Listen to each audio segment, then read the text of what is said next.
Hey guys, welcome back to the Snipering Chronicles. We're coming back at you with another ratchet video. So this time we have, this is the Gearwrench, and this one happens to be the 84 tooth Gearwrench. I know maybe like a month ago, I had like a little series going unintentionally of kind of Gearwrench ratchets. Included in that was the new 90 tooth Quinn, which is a Harbor Freight product, which is identical to the Gearwrench 90 tooth, and I think I did the 120 tooth also in that series. And here is the 84 tooth ratchet. Don't know why they did that. It's kind of, I don't know, kind of a little bit weird. They had 84 teeth and then just like 6 more teeth. They have a 90 tooth, and then they go all the way up into 120. I'm not sure if they have a higher one than 120 right now. They could have a higher one, but that's the last one I remember being their highest, the 120 tooth ratchet. But before we jump into all that, if you could do me a big solid and hit the like button and hit the subscribe button and give me the HBO special. What's the HBO special? HBO special is Hubbard Brought Out. Hubbard Brought Out special. Hubbard Brought Out, hit the like, hit the subscribe, and I appreciate you for that. Okay, this is the 84 tooth, and they all kind of look the same, similar. Here's the 120 tooth again. This one is quite a bit thicker. If you look at them kind of side by side, there you can see that the 120 tooth has a head that's quite a bit thicker than this 84 tooth one. They also chamfered kind of the edge here, I guess to smooth it out here. They didn't do that. It's I guess you call it a sharper edge, but you can see the difference in thickness compared to this one, which is I would say quite a bit thinner, but doesn't seem super thin to me. The ratchet's pretty heavy. You see the handle here, there's not much here, no knurling or anything. Everything's chrome and smooth. It has 2 little rings around, cutout rings, but that's about it. This one is the 81304F model. Has a little R there, not sure what that is, if it has any significance. The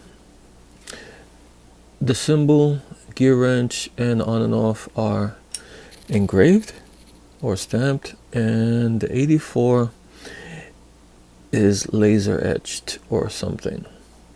So they didn't engrave or laser engrave the number of the tooth count.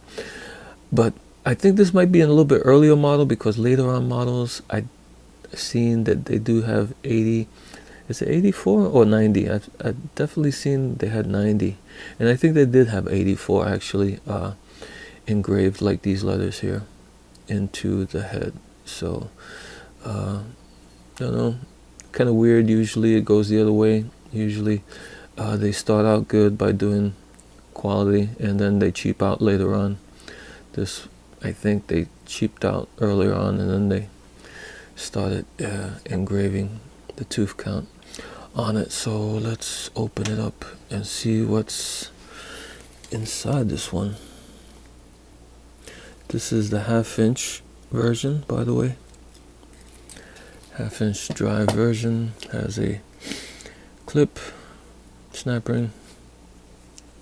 Nothing much to see there. Has the wafer thin plate, which is common in all these.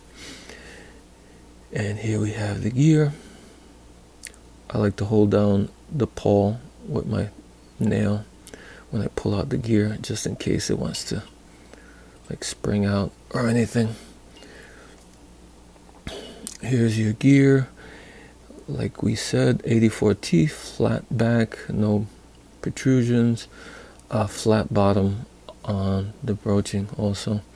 This one does have a gasket or O-ring. You see it there. See it here, that rubber O-ring. So it kind of protects on the top. It doesn't protect the plate around the edges though. So that's one thing. That's I don't know, kind of when they do this, when they just put an O-ring around the gear, I'm like, how about the edge of the plate? That's where a lot of debris gets in there also. And some ratchets do have a gasket around these plates. I know Proto, I've seen Proto, they do that. They have like a rubber type material around their plates to protect it there. And here's the pawl. Kind of a wide pawl. Has 84.5 inch. Has a 4 in a circle on one side and a circle with nothing in it on the other side. On the back has a cutout with 2 like little dimples in it, but that's about it. And there is a cutout in the front here and a slight cutout on the back. So if to reassemble this, it would go in this way, like that. You want this cutout to be in the front. Okay, what else we have? We have a plunger here and a spring under it. The plunger is hollow. Spring rides inside. Pointy plunger. Kind of pretty long. Spring is long also. Okay, there's a plunger underneath the switch. So if you push out the switch and tilt it a little bit and hold down the plunger in case it wants to shoot out, and you get your switch out. And here is the plunger. And the spring, it's I think the same as that, so they might be interchangeable. They look pretty interchangeable. And here's the broaching inside the head. Everything looks pretty good. Looks nice. Thick walls, thick ratchet all around the head. So pretty heavy duty, I would say. There's the hole on the bottom for the plunger underneath the switch. Here's the switch. It's made out of metal, thankfully. And there's a rubber gasket over here also. See it there moving around? So the switch is protected from the front somewhat. There's the hole for the plunger. And not much to see here. It's the front. And basically that's what you got. Those are your parts, really. To get this back together, it's pretty simple, straightforward. Take your plunger, stick that back in like so.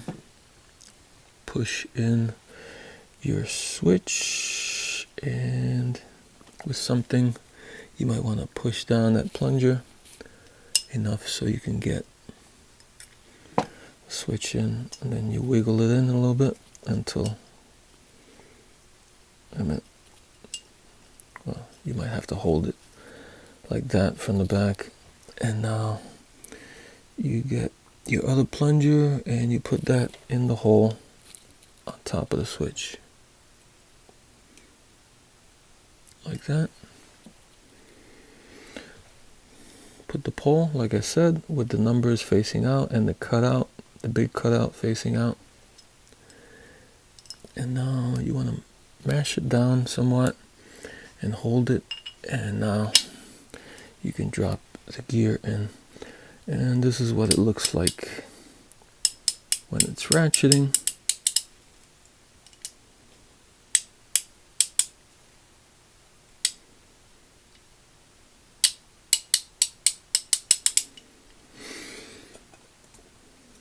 case you were curious on what a ratchet mechanism, all that click clack is about. You drop your plate in, take your ring,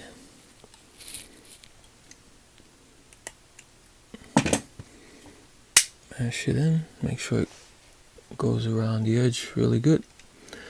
See if it works. Yeah, it works. Okay, so that's the teardown and this review of this Gearwrench 84 tooth. This is 81304F ratchet.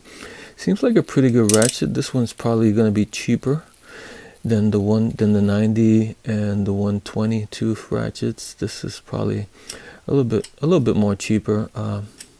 Even though that these, they still kind of say they're expensive. They're not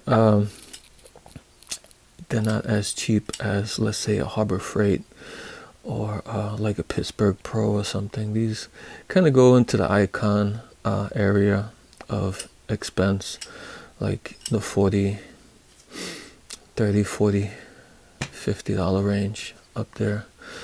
So, but they seem to be decent quality ratchets, and I think a lot of people agree that they're pretty good. So that's all I got. All right, guys, until next time.